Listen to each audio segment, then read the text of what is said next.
تاجدار ہے نانا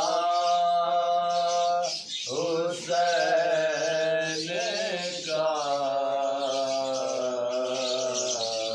ایک پل کی حکومت بس یزید کی صدیاں حسین کی ہے زمانہ حسین کا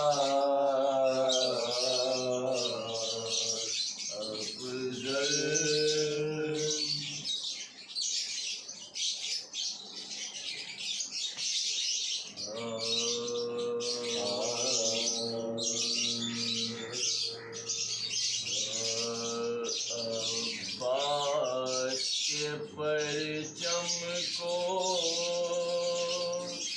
جس وقت سجاتے ہیں عباس کے پرچم کو جس وقت سجاتے ہیں اس وقت ہم اپنے کو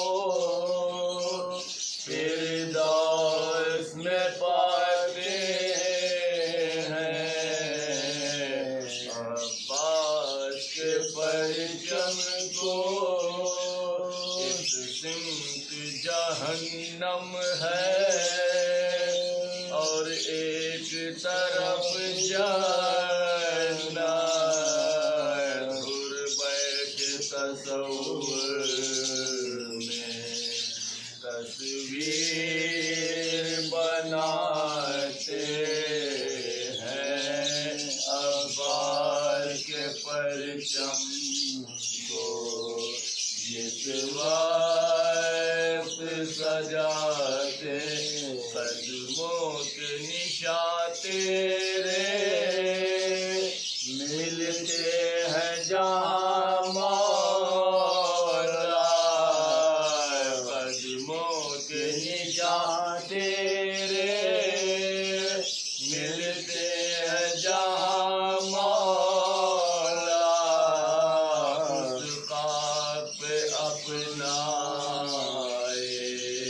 کعبہ بناتے ہیں عباس کے پرچم کو جس وقت سجاتے یہ فرق ہمیشہ سے ہے آپ میں اور ہم میں آپ آگ لگاتے ہیں ہم آگ بجھاتے ہیں عباس کے پرچم کو خود خون میں تر ہوگا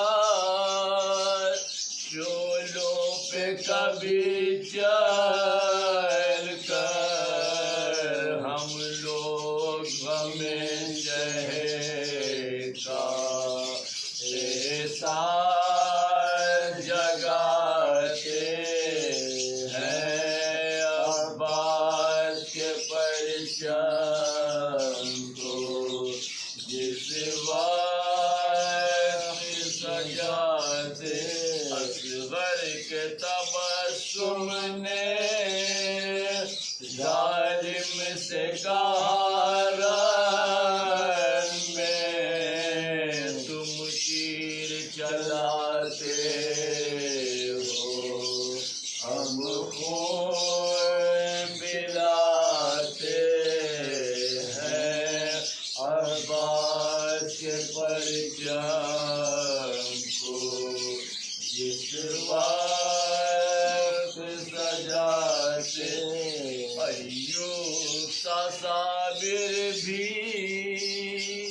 یہ دیکھ کے ہے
تھی ملوے میں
گا تب یہ چلائی نثار تیری غریبی پہ ہو یہ دو پائی سنبھل سنبھل کے چلو اے بے در کے شہدائی ہجوم میں آر میں سر ننگے مجھ کو لائے ہیں ستم کی فوج کاٹے یہاں بچھائے ہیں غریب کو اب اس طرح سے ضلع العیون میں ہے رکھا کہ جب قریب در کوبہ آئے اہل حرام لٹک رہی تھی وہاں لاش مسلم پروان نگاہ پڑ گئی زینب کی اشتہائے ستار کہاں سکینہ نے رو رو کے جی تڑاتا ہے یہ کس شہید کا لاشا پھوپھی لٹکتا ہے غریب کو پھوپھی سے کیے سکینہ نے جس گھڑی تقرے تو سر کو پیٹ کے بولی یہ زینب دلگی کس طرح سے نیا حال ہو تیرا تارے پھوپھی نثار یہی ہے گا مسلم بے سوائے شکر الہی نہ کچھ کلام کرو چچا کی لاش صدقے گئی سلام کرو غریب کو جناب عابد بے کس نے بھی یہ رو کے کہا خدا کے واسطے کھولو ہمارا ہاتھ ذرا چچا کی لاش کا سجاد بھی کرے مجرا یہ سن کے لاش مسلم کو زلزلہ آیا کہاں پکار کے زین العباسلام علیہ یتیم سے پہ رسول خدا سلام علیہ غریب کو صدائے لاش مسلم سے آئی ہے تمہارے پائے مقدس ہماری آنکھوں پر ہزار ہے کہ بھائی ہوئے تہے خنجر خلق ہے روح کو